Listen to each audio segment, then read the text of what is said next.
What's going on, everybody? NBA Live before lock. We've got 58 minutes until we're locking it down, and we still have some news that we really need to get into. You guys heard Laffy's opinions earlier. He invalidated all of them with that Middleton Westbrook take that we don't have time to get into right now. Boy, if we had a strategy show for it, we would waste a lot of time. Anyway, Laffy's here. What's going on, everybody? What's going on, Laffy?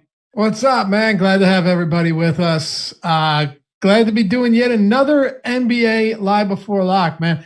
It's crazy because you would think that you get these games where we have the same slate from, what's today, Thursday? Same slate from Tuesday. Yesterday we had the same slate from Monday, but a lot changes. Salaries change, the odds change, the line, the totals, inactives, actives. So there's actually more than you would initially think to jump into here. Oh, yeah, there's a ton. We're still waiting on Aaron Gordon news, which we're not going to get for a while. That's going to make for some really interesting lineup construction moving forward. We did just get information out as we were going live. Victor Oladipo is available for today. I assumed he would be, so no real changes there. We just got a weird one. We're starting off with that Pacers Heat game, which is, I don't know, like fantasy ugliness. People are going to look at that Pacers game from 2 days ago. Oladipo essentially doesn't play. Aaron Holiday is in foul trouble for most of it. And you end up seeing all of these minutes going to Edmund Sumner and Justin Holiday. And it's just going to look different for this one. And figuring out how that all shakes out, I think is going to be really important. Guys, as you're coming in the door, that's like 300 and change. Hit that thumbs up. I will bludgeon you with requests for thumbs up over the next 57 minutes. Lying. I'm not lying. It works. I'm really good at it. I'm like the Alex Baker of asking for thumbs up on a video. It's incredible. They're just like, if it shuts him up, fine. Yeah. Apologies to anybody that watched my Contenders video yesterday and played DFS. I'm assuming you don't have money any longer. I certainly didn't. Just an absolute bloodbath of epic proportions. Well, Marc Gasol was pretty high on the list. He looked like he had never played basketball before, so that was really good. There was someone in chat earlier today saying, Contenders, scam artist. And I'm thinking to myself, how much did you pay for that video, pal? You're not going to get everything right, especially in the postseason. You're at least man enough to admit it. Yeah, I backed it up. You can go on Lineup Study and go check out how I did in the Minimax yesterday. Spoiler alert, not well. Ask me how many lineups cashed. I'm going to say 2. I would be printing money if it were 2. Oh, wait, did you go 0 for 150? Full bagel. Wow. Full bagel. Wow. Yeah. Okay. Which means that today is going to be a day where I get all 150. Mm-hmm. I don't even think that's possible. Never seen it before, but anything's possible. Never seen 150 of 150? I'm sure it's happened. I just don't remember ever seeing it. No, I mean, you got to have pretty tight. You're either running a train or real tight at the top. You can't run spread exposures and get 150. I'm not talking about if you run a 150 team train. I'm saying like actual unique teams. That was my problem. I ran a 150 team train. That's why I missed. Yeah, that's what I'll tell people. That makes sense. Do you have anything you want to touch on right out of the gate? Anything that's like stuck in your craw that you didn't get to in the first show? No, I got to pretty much everything. Mostly the fact that the Clippers burned me yesterday. Bucks burned me the day before. I think when you actually look at this from a non-DFS angle and more of a sports betting angle on some of these, it's kind of important because the Milwaukee Bucks, the big concern was that they wouldn't get enough minutes in the first game because they'd be up by so much. And it turns out that wasn't the case. Budenholzer still didn't give them a ton of minutes. That's kind of what he does. But that line just moved to 13 last I looked. Yes. I think they smoke them today. I really do. But it's been tough inside this bubble. Houston won in blowout fashion. Milwaukee lost in blowout fashion. Portland handily beat the Lakers by 7 and seemed to be in control for most of that game. So I don't know, man. It's the flow of these games is going to have a lot of impact on what our lineups look like for sure. Yeah, I think the Milwaukee-Orlando game is the biggest one to touch on because if Aaron Gordon plays, it creates a ripple effect that is really problematic from a value perspective. I think Gary Clark is still viable, even if Aaron Gordon is out, but you need to really walk him back. So the biggest question is, do you think Aaron Gordon plays? I do. Shit. I'm sorry, Aaron Gordon.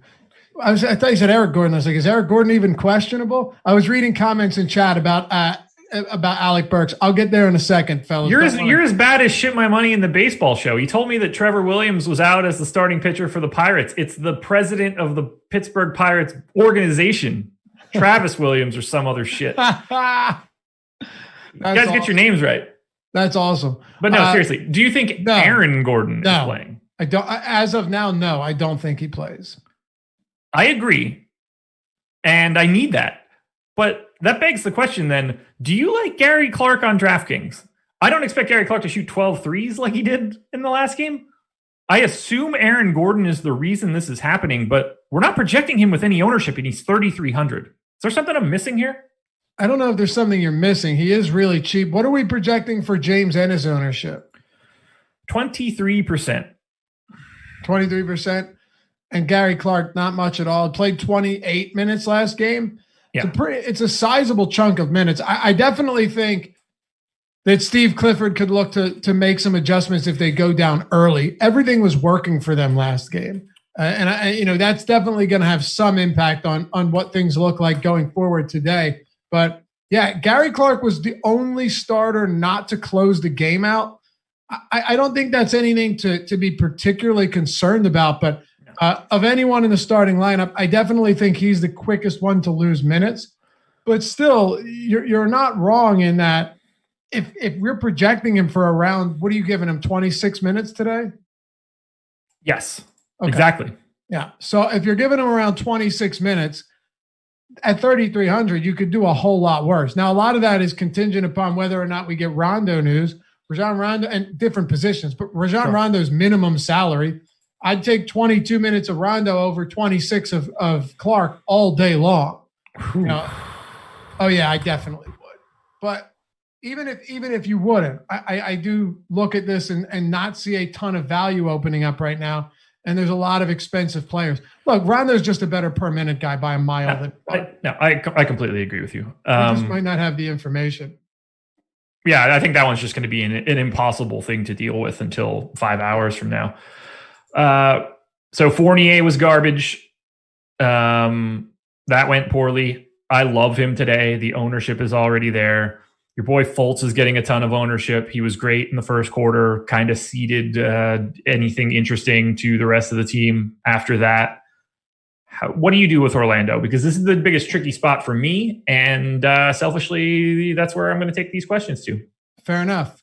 I will get to Alec Burks. I promise you. A couple of people in chat are asking for it. It'll only be a sec. Let me just do it real quick. Get it out of the way. Brown, anybody that continues to defend Brett Brown is doing a disservice to themselves, to Sixers fan base, to basketball, and to their soul.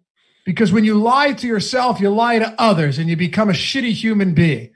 All of that is just made up right now. None of it's true. But what needs to happen is Brett Brown needs to go. They need to boot him from the bubble immediately. Right now, Josh, it's a wrap. It's over. Tobias Harris and Horford, garbage contract. But the whole Alec Burks things, you played out. I had a lot of people being like, man, so many people text or tweeted me. I thought I was sneaky with Alec Burks. Listen, nobody knew that Raul Neto, who didn't play a single minute last game, was going to play 9 minutes in consecutively in the first and second quarter, and Burks wouldn't play at all. And then look, Burks didn't shoot well. I get it. But still, he's an instant offense guy off the bench. Neto comes out, they blow a 14-point lead. I'm as pissed off as you guys were. Absolutely. It's ridiculous to say that Alec Burks is a really important role in your offense and not play him so you can play Neto because of entry passes, is what he said, is preposterous, Josh. So, all right. Part of me gets that because I watched them try to throw some entry passes to Joel Embiid, and it looked like they would have been better off trying to kick it to him. Yeah, sure. But I understand wanting to try to get better entry passes to Joel Embiid because they are garbage. I don't know if Raul Neto is the answer. However, he's 7-1. Like, just, yeah. I don't know. Whatever. Orlando's not a team that I'm really enthusiastic about today. I hate you. Let me update ownership. Okay, so you've got a couple of guys that are going to be coming in at a lot of ownership. Yeah. Dude, I think some of these are probably going to be the better fades of the slate. I really do. And this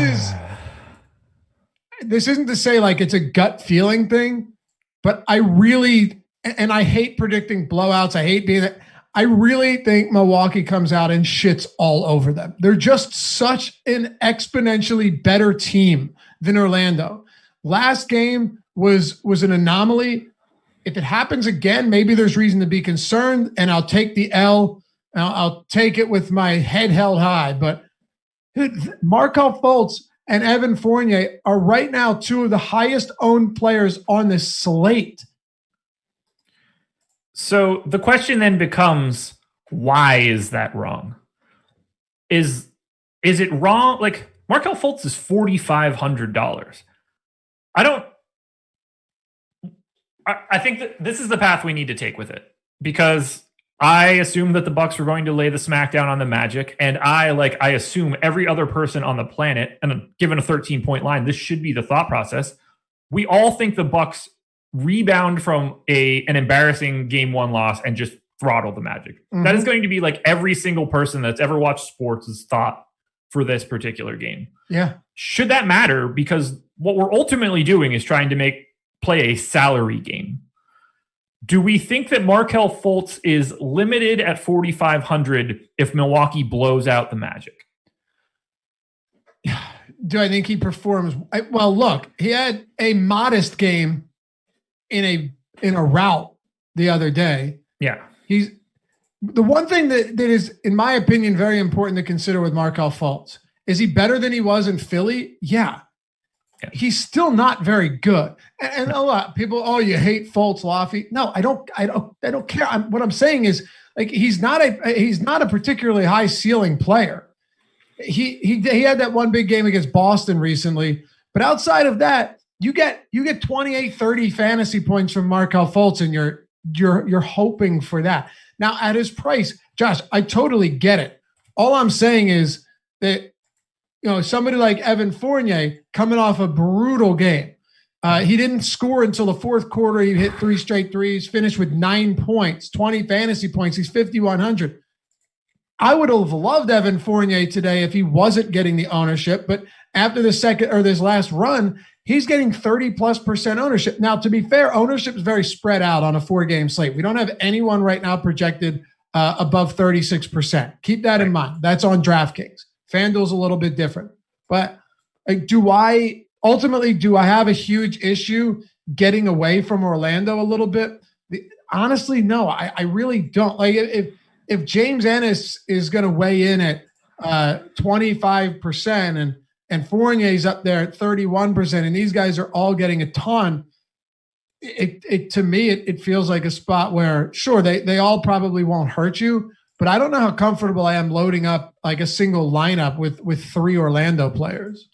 Yeah, I tried to be pretty diligent about setting my rules. You're going to get Orlando play. Like, I'm not saying. Well, yeah, I mean, it's a 4-game slate. Like, you're going to get everything, generally speaking. So let's just say that this game, I don't want to say that it's a blowout, but do you see anybody on the Magic side whose minutes are probably fine regardless? So the playoffs are different, right? Even in blowout situations, you're going to play close to your normal minutes. Mm-hmm. I could give you a lot of examples. For example, the Clippers, they couldn't get within 10 points yesterday, and Kawhi Leonard and Paul George and that whole offense was out there almost until the end. You're gonna see that with most teams. They're going to play, and then they probably get in a blow, unless it's a monster blowout and the coach is like, we're just going to save you for game 3. Normally, unless it's a huge deficit, you're going to play up until the final couple of minutes. So it's not as much that I'm concerned about, but it's also reasonable to state that I think Markelle Fultz plays 30 minutes tops. It's not like if it's competitive, he's playing 38 minutes like most starters do. I give him 29, 30 minutes here. I said I gave him 30, 32 last game. He played 29. Drop it down a little bit, give him 30 today. Augustine was actually the better player of the two guards in last game, and he played 23 minutes.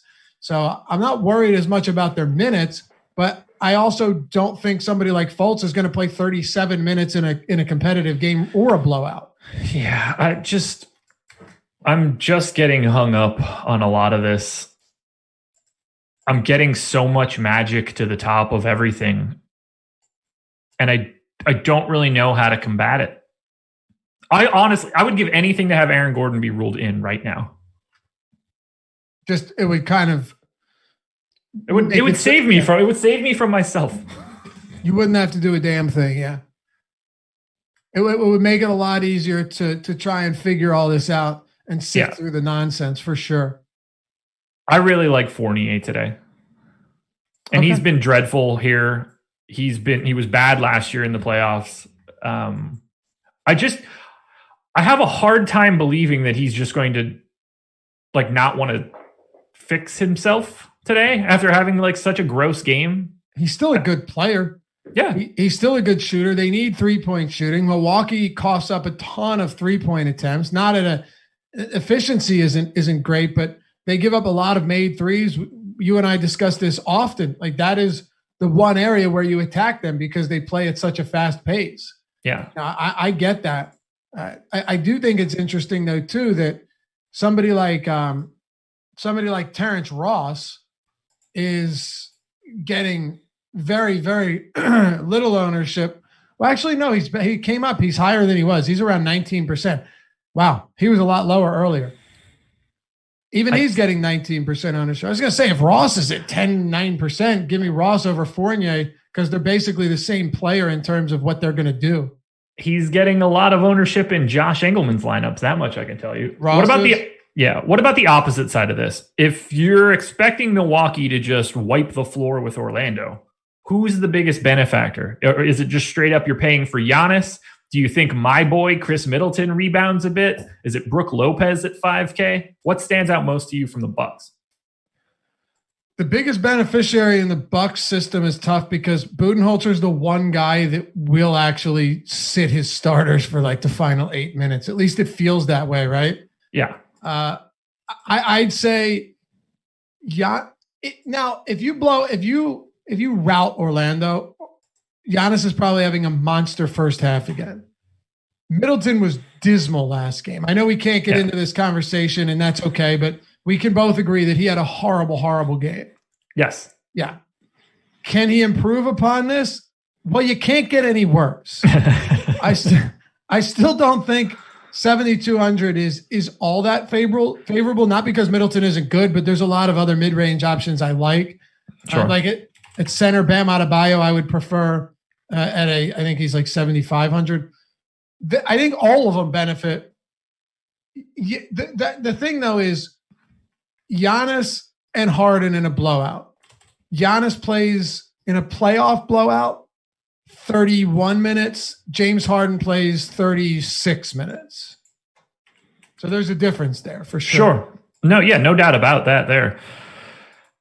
We have really flat ownership going to these guys. Giannis, Middleton, Bledsoe, Lopez, all between 21 and 30% ownership. So it looks like everybody's casting a pretty wide net of Bucks and not really going to anything else. What are you doing with Lopez? So he's the guy that I like the most coming out of Milwaukee. 5K. I have him being a value significantly more so than his ownership is showing right now. So Lopez appears to be the stand I'm making for the Bucks. Giannis, I'm relatively neutral on. Eric Bledsoe, I'm relatively neutral on. The guy that I really am getting away from is Chris Middleton, at least from his ownership perspective. So I'm sure that I'm going to tout him today as a guy that I love personally and then not play him in DFS. And he is going to be the Chris Middleton that I think he can be. Yeah, he will. Eric Bledsoe, though, is 5,300. That price difference is pretty significant. Yeah. Is he going to play the same amount of minutes? No, we already know that. But he lost they didn't even come out till 30 seconds were left in that game. I think, but so Budenholzer has to, Greg and I talked about this on the strategy show. I don't know if Budenholzer can continue to be this conservative with his players' minutes. I know it was only one game, but every game that you play and lose and extend the series hurts you more on the back end of the playoffs, right? For sure. You know what I mean? So when you go, although it is a little different this year in that if they both if the Heat go the same amount of games, they're starting that second round series no matter what. Whereas before, you would wait that out for a couple days and there would be additional rest. Now, if you get out of there early, you're just going to keep playing anyway, if that other team is also out of there early. So it might be even worse now than before. So you're telling me if a team sweeps through the Eastern Conference, not that it's going to happen, like all 4 games, and then the team that they're waiting on in the Western Conference goes to 7 games in every series, they sit and wait for like 3 weeks until they play them? Yeah. So like if the Heat sweep, if the Bucks win in 5 and the Heat win in 5, that series will start immediately. The other side of the East might not, they might still be in game 7 of one of those series, but the second round will already be starting. Why do I feel like that up for the bubble last year too? I don't think that they did. No, okay. I think they're doing it now for the bubble. So that could be a trickle down effect where you might play you might have to play this extra game against Orlando. It creates one additional game that you didn't want to play, and then you might just have Miami immediately when this is over. Okay. And then ultimately create some sort of if you sweep the Eastern Conference Finals and the West Finals go 7, you're going to get a week plus rest. If but it's not, still less wear and tear, though, Josh. Wait, I think we're saying the same thing. I'm saying you might have to go straight into it, but ultimately playing 14 games is better than playing 21 games, even if you have to start it early. That's all. Yeah, for sure. I just think we're looking at it a little bit differently, that there's no real benefit to wiping someone out like you normally, there's no rest benefit that you are guaranteed any longer. So do you think Budenholzer starts to give these guys more minutes today, or does he just keep leaning on this bench? And, George Hill played 27 minutes last game. He played basically the same amount of minutes as Eric Bledsoe. He might, but I don't think he should. Connaughton played 22. There's no reason for Coach Bud to make any changes to his rotation in this series against the Magic. See, I think he should. I've always thought that he should, though. And by changes to the rotation, I mean, just cut your bench down a little bit. Compress. Yeah, I don't think he needs to do that. Not now, not against the Magic. They're still minus 10,000 to win the series. Oh, they're going to win. Right. So I agree that he should ramp up, but I don't think it's here. Okay. I just don't think I don't see it as a necessary thing for the Bucks to ramp up because there's no incentive yet. We'll see after today, right? Oh yeah, for sure. I mean, we're going to learn quite a bit about whether it matters. And look, they've been blowing everybody out. There's a reason they have the best point differential in the league. There's a reason they blow out everybody. Their bench is good too. That's why I really don't mind it going against the Magic. They're 13-point favorites. I assume with the assumptions that they're still playing 32 minutes at a cap, basically. Yeah. If Bledsoe was playing 30, if I could trust Bledsoe to give me 33 minutes, he'd be one of my favorite plays on the entire slate. Hell yeah, absolutely. That's the disappointing part about it. So I do like Giannis. It's just there's a good chance Harden plays 5 or 6 more, maybe 7, 8 more minutes than he could play 10 more minutes than Giannis today, and I wouldn't be surprised if he got 40 and Giannis got 30. Yeah, that would certainly be in play. One other thing that I think we need to touch on, but first, 1,500 people are in here, 164 likes. Jeepers creepers. Not going to get it done. So that's 10% basically. It needs to be 20. That's my new standard. We need 20% likes. So let's get that number up to 300 right now. We need to double it up. Hit that thumbs up. It's greatly appreciated. It helps us out a ton. You just have to click on a thumbs up button. You're here. I'm going to mute my mic until we get there. We're at 247, so it's going to be here in no time. I wouldn't do that. 286. Look at this. The call to action is real. There it is, 310. You're already done. DTA Josh. Gotta love it. Talk to me here about Lou Dort. Oklahoma City has now turned him into a questionable player for today. How does that affect everything that you're trying to do with the Thunder? Well, I've had so many people over the season, especially late in the season, ask me, what do I do? Is Lou Dort a good value play? The usual answer for that is a resounding no. Correct. You can look at a couple of games and say, oh, well, look, in the bubble, he had 26, 25 fantasy point game. Lou Dort's doing his thing. But if we're really going to look at it and not include the fact that like Dennis Schroeder was out for a bunch of those games and just take his production, I'll take it on DraftKings where it's a lot easier to score on a per minute basis. He is a 0.57 fantasy point per minute guy. So I just want to kind of get it out of the way now, Josh, that if you were to start and get a lot of, or if we were to start, I'm still not interested. You are correct in that assessment, by the way. Yes. But people ask that question a lot. I'm telling you, there's something that people like about old Lou Dort. And I mean, he's a solid basketball player. That doesn't make him a solid fantasy player. Yeah. Right. Oklahoma City desperately needs him to be okay so that he can play defense, not be an offensive star when they've got a bunch of those dudes already. I honestly don't even know how much of a difference it makes. Houston's ball movement is so good that it's not really obviously with Harden that makes a big difference, but it's less that on ball defense with them than just being able to stay in position and not get wrapped up in pretzels. There's so many instances where Houston whips the ball around the perimeter and the guy's 17 feet open. There's no one near him because they just can't keep up. But I do know what you mean. It's craziness. It's absolutely craziness. I said it. Their offense just doesn't feel like basketball to me, but it's also the most fun. Yeah, D'Antoni's an offensive genius. He really is. Imagine what he's going to do with Zion next year.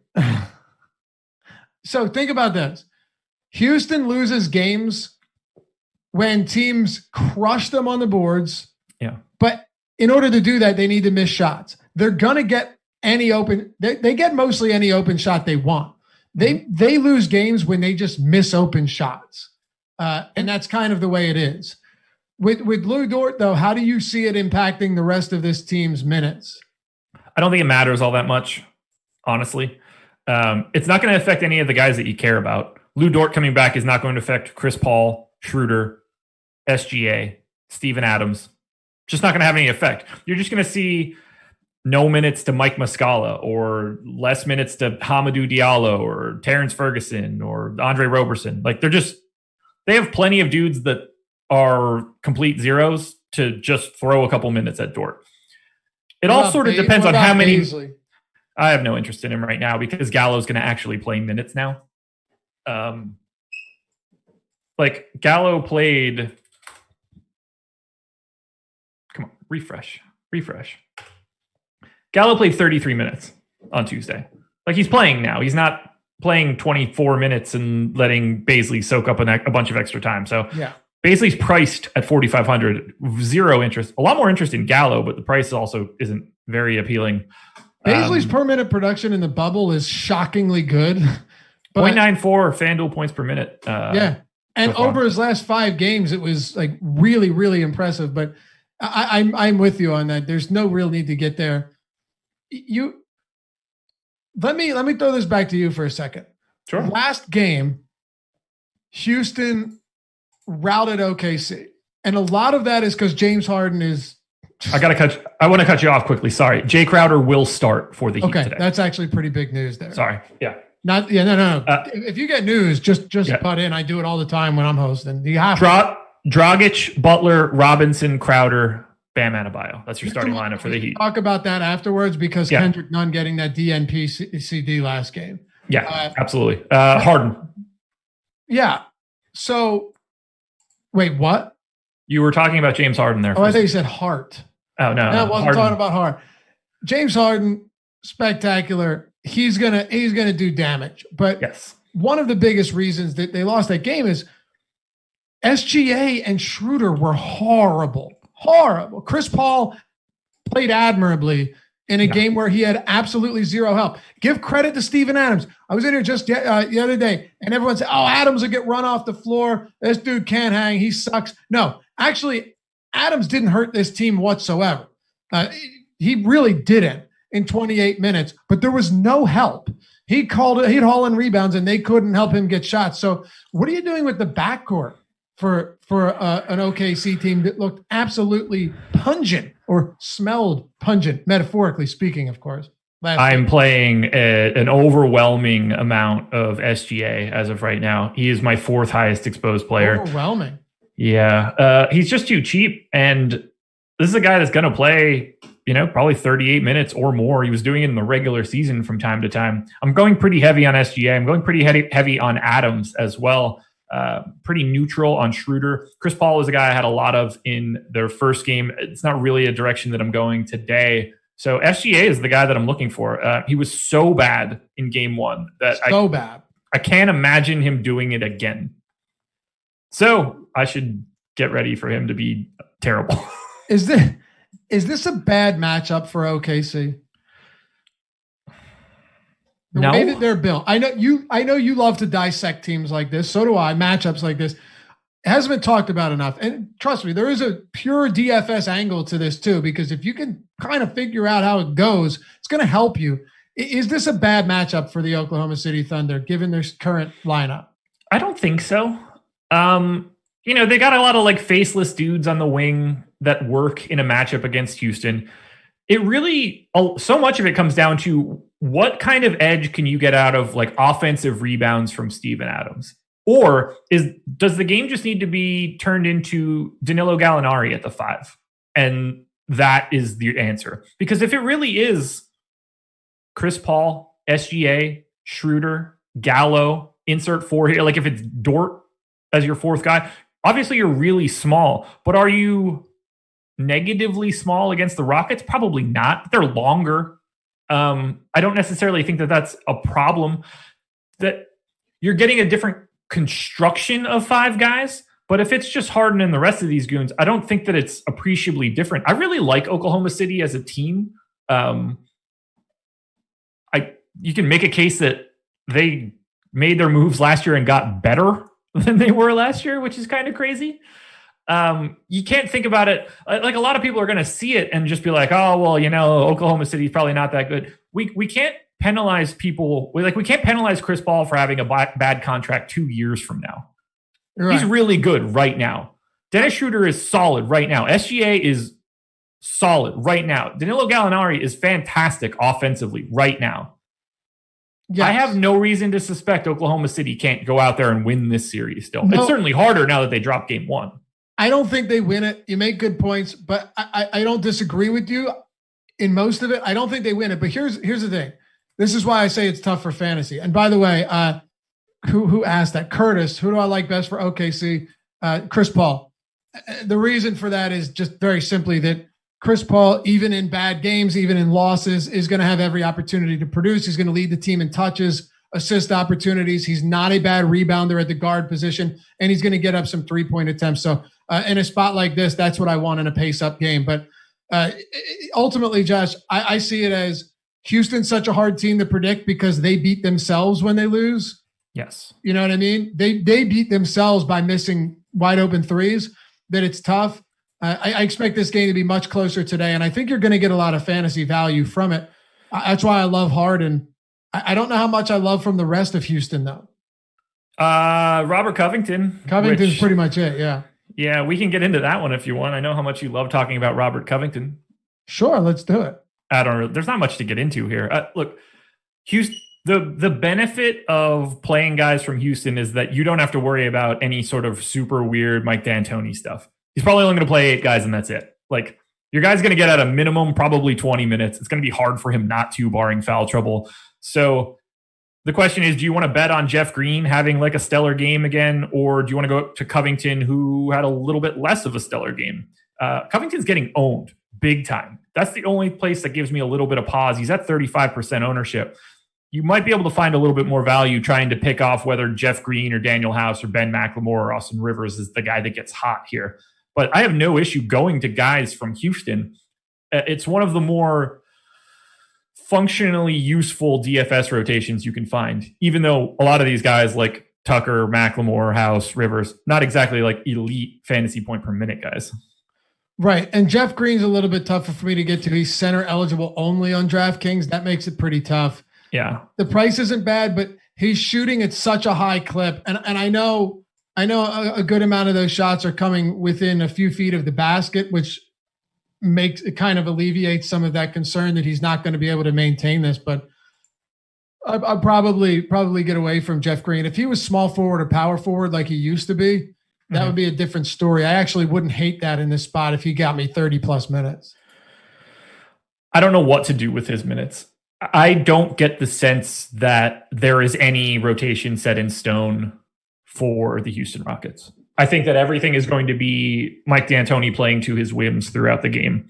If someone starts hot, I think that person is just more likely to be in a final five. Yeah, but here's the thing. He only ran an 8-man rotation last game. Right, but like, do you think that there's anything that stops Austin Rivers from being in a final rotation over Daniel House or Ben McLemore over Jeff Green? Like, I think they get there sort of no matter what if someone's playing well. Sure, but they play positionless basketball, so it's like when you look at Green's minutes, he overlapped with Tucker, everybody. He overlapped with House, he overlapped with Covington on several occasions. So they're just all out there like amoeba-like offense, you know, and there's no real rhyme or reason to it. So I don't know if what I'm saying here is if one player gets hot, I don't think it directly hurts one individual player. It might cut 2 or 3 minutes off of, or maybe like 2 minutes off of 4 different players, but I don't think it completely siphons off a ton of minutes from anyone, which because of this amoeba-like positionless offense and lineup, that Jeff Green and these guys, even if someone else gets hot, they probably don't miss that many minutes. No one's going to miss a ton of minutes. I think the fifth closing guy for the Rockets is available. I think Harden, Covington, Gordon, and Tucker are on the floor no matter what at the end of a fourth quarter of a close game, and the fifth person could be anybody. And getting that fifth person right is beneficial because you're probably getting a couple extra minutes for that guy. We're at the 458 likes. We're at 25%. I feel bad even asking again, but now 500 is just, it's right in our sights. We've got 20 minutes left. I think now is the time. We have to go over to the Miami Heat. Also, before I keep going, there's so much I want to say, but we only have 20 more minutes. This moves so quick. Live Before Locks, tricky one. You guys got to go to Superdraft. They're the presenting sponsor of this show, superdraft.io, or you can call them Superdraft. And you can download them in the App Store as well. You can. Contest for everything. NBA, MLB, PGA, NASCAR, NFL is coming really quickly. Head to Superdraft. Use the promo code AWESOMO10. You can get yourself a $10 bonus on your first $10 deposit or more. Get yourself $20 if you deposit $100 or more. You don't have to worry about salaries. It's just multipliers. So you can roster anybody you want. Jimmy Butler, 1.4x today. Goran Dragic, after a monster game in game 1, 1.6x multiplier. You can roster everyone. It's full lineup freedom. So go to superdraft.io, go to the App Store, download the app. It's Superdraft, no limits, more winning. Talk to me about the Miami Heat. Is Duncan Robinson going to get a couple extra minutes here? Do they ride the hot hand and Tyler Hero again? Does Kendrick Nunn play? I don't know. Yeah. I know this much. Don't go anywhere near Kendrick Nunn. That's very simple. I still love Bam Adebayo. I mentioned this morning that both teams had 37 rebounds. They averaged 93 possessions per 48. Really, really slow game. This was a super slow game. It's the slowest of any game in the postseason so far by a lot.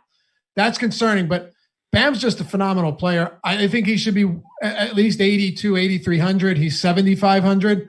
I'm all about it. Even after a rough start to the game, he finished with 17, 10, and 6. He's a quality enough passer. He gets it done across the board. And I still think he benefits greatly from a poor rebounding team in the Pacers, who struggled mightily without Sabonis to rebound, especially allowing offensive boards in these seeding games during the restart. So I like Bam.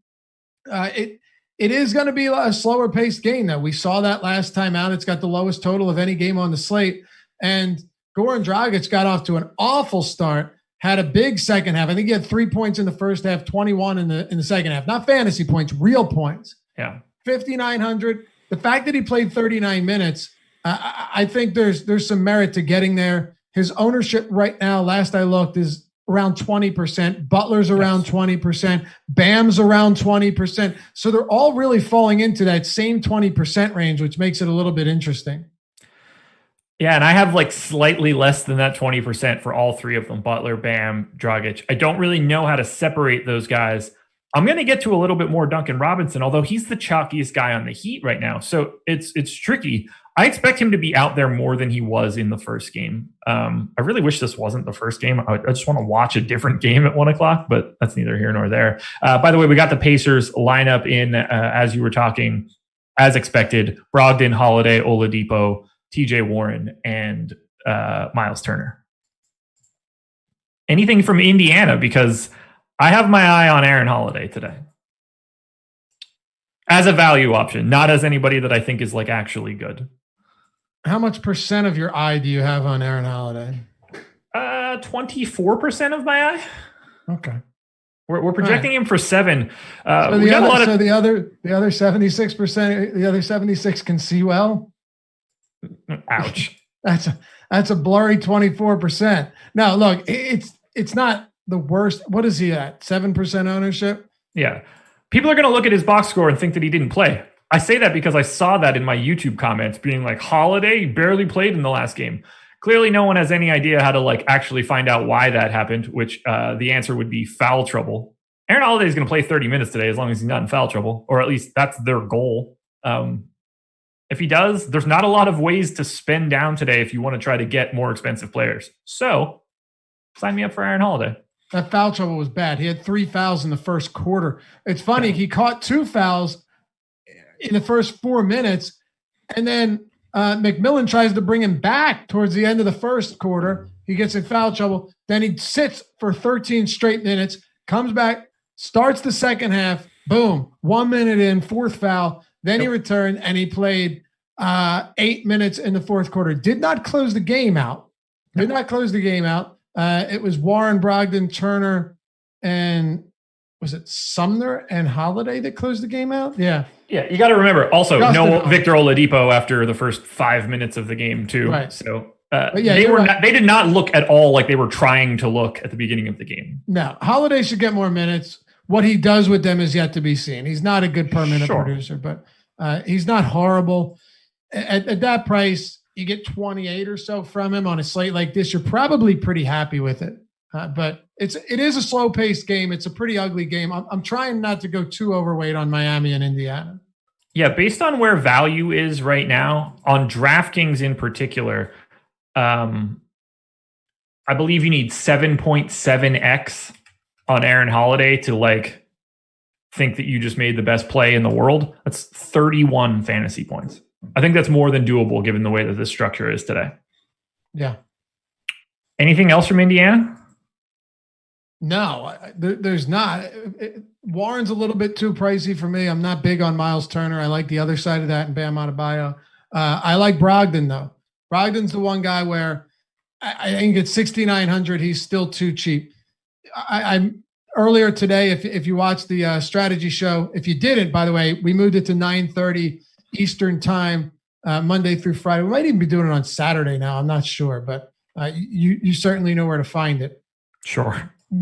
Malcolm Brogdon had 24 drives in that first game. That's a lot. 24 drives. Yeah. Really encouraging. I know Oladipo was out, but still, he had 93 touches in that game, which was the same as Giannis Antetokounmpo in his game. And his potential assists were up there a lot as well. So you're getting so many opportunities with Brogdon. 15 potential assists in that game. I just like these type of guards that are going to come in at less than $7,000, could give me that 20 point, 10 rebound, or 20.5 rebound, 10 assists, 2 steal, double. And I think Brogdon, who probably plays 40 minutes, gives you a lot of potential to get that done today. No shame in going to Malcolm Brogdon, that's for sure. He is one of the Indiana guys that I am getting to, although I'm not getting to much from the Indiana side. That's not necessarily an indictment on Indiana. It's just sort of it's their price and the fact that there are just simply other better DFS games today. Aaron Holiday is the guy that I'm trying to find some value in. I do have a bit of Oladipo. I think he probably wants to rebound after that first game. The guy's got to be just incredibly frustrated. I'm hoping they cede a little bit of the offense to him. I am half the field on Brogdon. I am there. I think 28% feels a little high. So I'm mostly underweight on Indiana, all things considered. How are you paying up today?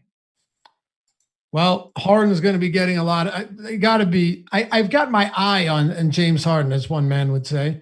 I think he's probably the guy that makes the most sense. He's expensive, but there are a couple of value plays I'm going to be considering. I feel like Giannis is that one spot that gives me a difficult time. Giannis probably plays, let's say this game stays even remotely competitive, Giannis probably plays 35 minutes. Okay. If that's the case, he is basically a 2 DraftKings point per minute player on the season. Right? That's his average. Like, that's not his good games. That's his average, Josh. Yeah, he has changed my model considerably. Like 70 fantasy points would be an average for him if he played 35 minutes a night. Average. I have a rolling average for him on a per possession basis on FanDuel at 0.825. So, like we're talking like 1.9, something in that neighborhood, 1.8. Yeah. He's almost a full 10th of a point ahead of Luka Doncic. I haven't had a separation like this in my model since Westbrook went crazy without Durant. For the triple-double average. Yeah. It's nuts. So would I rather have 40 minutes from Harden or 35 from Giannis at a $400 discount? It's probably still Harden here, okay. But I think it's really close, Josh. So we have 5 guys above 10K. I think this will be important for everybody. Harden, Giannis, Lillard, LeBron, Anthony Davis. Rank them in the order that you would want them in terms of like full exposure. So I'll do DraftKings. Harden, Giannis, LeBron, Lillard, Davis. Lillard and Davis, I actually have kind of they're pretty much interchangeable. I have them projected within like less than a third of a point or less than a fraction of a point from each other. Anthony Davis is the most exposed guy I have of those 5. On FanDuel, though. DraftKings. Oh, on DraftKings. Yes. Wow. Yeah, that's not where I'm going to be. The way that I have them ranked in my exposure is Anthony Davis, Harden, LeBron, Giannis, Lillard. Wow. Okay. Say that one more time. AD, Harden, LeBron, Giannis, and Lillard. I'm pretty massively under the field on Giannis. That feels terrible. So is this just a positional thing that that you're getting the most? Do you have flat ownership on these guys or what? Because Davis is only LeBron's only $400 more expensive than Davis. I have quite a bit more Anthony Davis than LeBron James, although I am over the field on LeBron as well. Okay. I am going to continue to smash Anthony Davis in this matchup because at some point in time, I think he's going to wake up and be like, oh shit, I've got Hassan Whiteside and Wenyen Gabriel guarding me. That has to happen at some point, right? It does, but I like Whiteside. Melo's guarding me. Come on now. You're right. I like Whiteside today, though, man. Oh, well, that's a completely different question than can any of those people match up against Anthony Davis? No, I don't think they can. I don't think they can. I think the problem I have with that is I feel like Davis should be cheaper than these guys. If they're when it comes to range of outcomes, like Davis will give you that 80-point game once in a while, but when I have 5 guys above 10K on a slate, it just feels so much. It doesn't feel. It's so much more likely that Harden and LeBron and Giannis go for that bigger game at a higher frequency than Anthony Davis does. I just see this as a scenario where Anthony Davis finally figures out that there isn't a matchup for him on the Blazers, and it turns into like a really high LeBron assist day and not necessarily a high volume LeBron shooting day. Okay. I think that can make LeBron a better like player for today, but not necessarily the best DFS player. That's fair. Although I will say LeBron last game had 23 points and 16 assists and had 73 fantasy points. So don't let that take you away. Not you specifically, but don't let that take you off of LeBron if that's the way you think this is going to go. And again, I still have 30% LeBron. I'm not trying to walk people off of that. That's more than the field. Yes. Yeah, it's still a lot. Yeah. And I'm mildly over the field on Harden. I'm massively over the field on AD, and I'm slightly over the field on LeBron. And under the field on Giannis. Yeah, like a third, which is, look, you can only play so many of these guys. Lillard being last, I don't regret. If he goes crazy, he goes crazy. He's Dame Lillard, that I'm used to it at this point, but he's the guy that I think is last of the 5. Sub 10% Lillard ownership right now does make you think, though. I have his odds of, like, I have him as a neutral play relative to his ownership. And his price. He's expensive, man. He's basically the same price as Giannis. He's more expensive than LeBron, but it's hard to blame him. I just definitely think the Lakers are not that good, right? Outside of LeBron and Davis, but defensively, they're very capable of kind of sealing off the perimeter much better than teams like Brooklyn could have or Memphis could have. And I do think that's going to show us that Lillard should probably be like a 10K player in this matchup and not an 11K player over the course of this series. Yeah, the problem is for the Blazers to have any chance, Damian Lillard has to be a better than an 11K player. Like he just has to shoot infinitely and be hot from 3. Or the Lakers need to play really bad offensively like they did last game. Also possible. Is there anything we haven't touched on? We have 6 minutes until lock. 1,700 people in here. What's up to you, 1,700? And thank you guys for the 543 likes. Feels like you want 600. I don't know about you guys, but I did that thumbs up. You tell me. Should we take some questions? Yeah, let's get as many as we can. If you see any that look good, just shout them out. If I see one that I think looks good, I'll shout it out. We can go either direction here. All right, and if you put 8,000 red exclamation points, that's not going to help your cause. That's going to make me not want to answer your question. No. In fact, I'll very much mock that question and ignore it. All right. Is Bledsoe a good play today? The minutes are concerning, but if he gets up over 30, I think Bledsoe could be a spectacular play. It's a risk you have to be willing to take, though, Josh. I have him grading out as the best play on Milwaukee, like relative to salary. I'm pretty neutral to his ownership. I think he's being owned properly. Yeah. And it's a risk you have to take. I mean, if you like Bledsoe, you have to understand that he might not get the minutes you need. Yeah. We got a Nurkic question. Nurkic love. On DraftKings, to me, he is fully unplayable. Too expensive. Especially if he's getting run alongside Whiteside, gobbling up a lot of those rebounds that Zach Collins couldn't and it could not have done. Yeah. I can't imagine playing Nurkic on DraftKings today. No. Any other Lakers players? If Rondo plays just samey, if he plays, I would be willing to roster Rondo at like 20 to 24 minutes. I really would. I mean, the more the better. But if he comes back and plays 22, let's say, and he starts minimum salary Rondo, hell yeah. The problem is, how do you play him? I know. Well, I know. We're not going to have the information to I think, to be able to make that swap naturally. Is there anybody else? We don't have. You can take some questions while I look this up, but you'd have to like play Caruso at 38 and be willing to leave 800 over on the table. Yeah. So let's talk about that.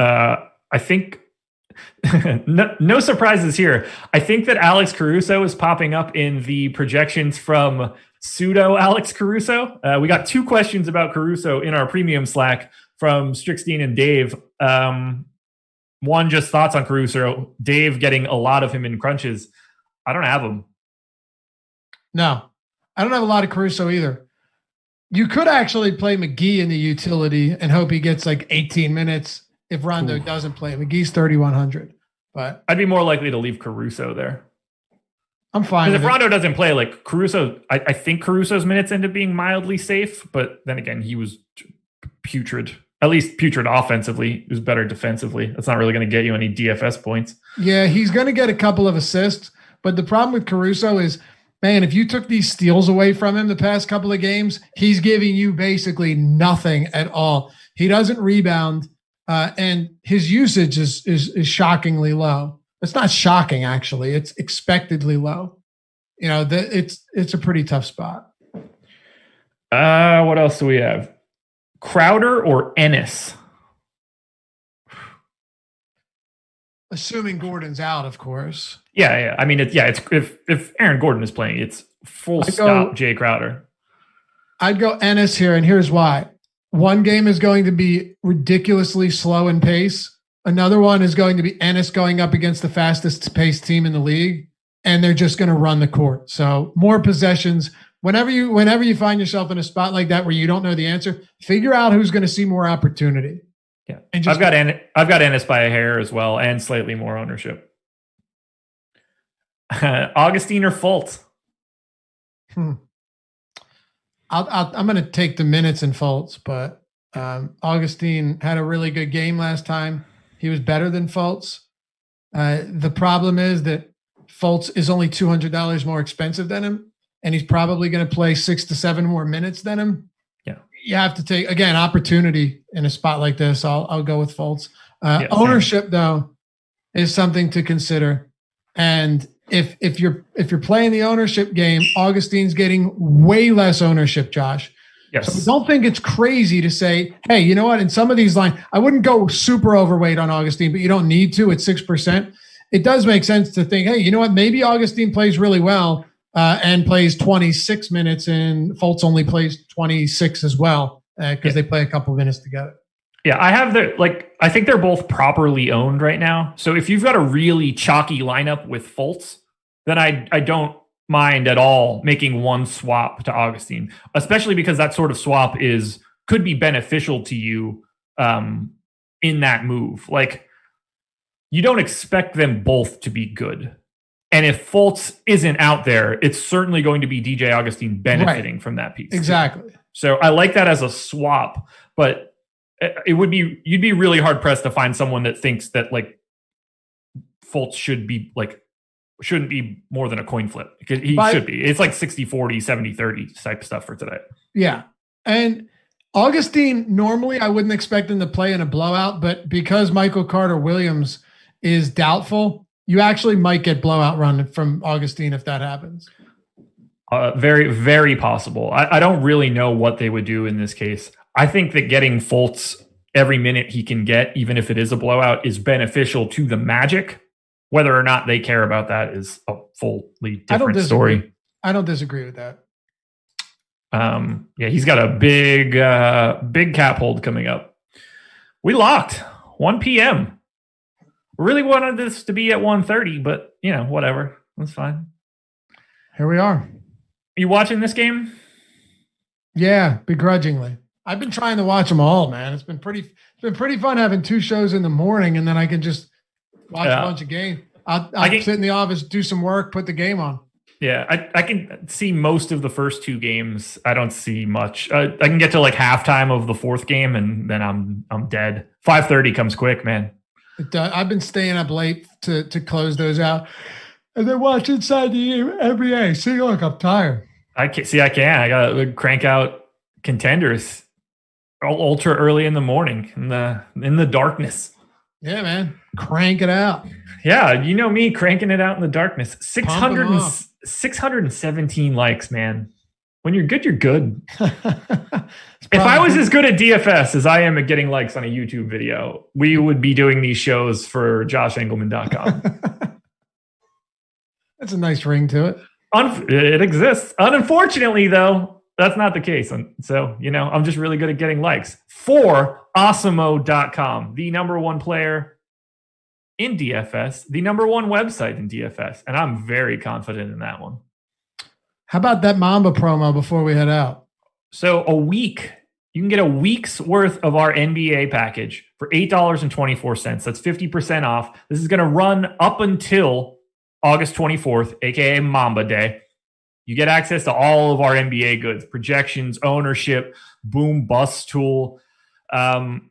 It's a really great time to get into the NBA. This first round of the playoffs, given the way that it's set up, is a really fun experience. You've got slates throughout the day. You don't necessarily have to get into the main if that's tough. You can play smaller slates and showdowns throughout the day. And all you have to do is use the promo code MAMBA when checking out, MAMBA, Kobe's nickname. And you get that first week of Awesemo Plus for $8.24. You can't beat it. You can't. It's phenomenal. $8.24. Everything for NBA, you name it, we've got it. And then if you like it, you check out the monthly or whatever. If you want to hang around, I think you will. Keegster says we need a super draft before you head out from both of us. So lead us out, baby. Guys, thank you for joining us. We greatly appreciate it. Still have 1,000 people in here. So if you're part of the 1,000 that aren't one of the 643 thumbs up, hit that on the way out the door. Thank you to SuperDraft for being the presenting sponsor of this show. We don't have anything coming up immediately after this. MLB Live Before Lock later today. MMA Strategy Show with Jason Floyd and Pete the Heat Rogers coming up at 7:30 p.m. Eastern Time. Best of luck today. Jordan, hit the music. We out.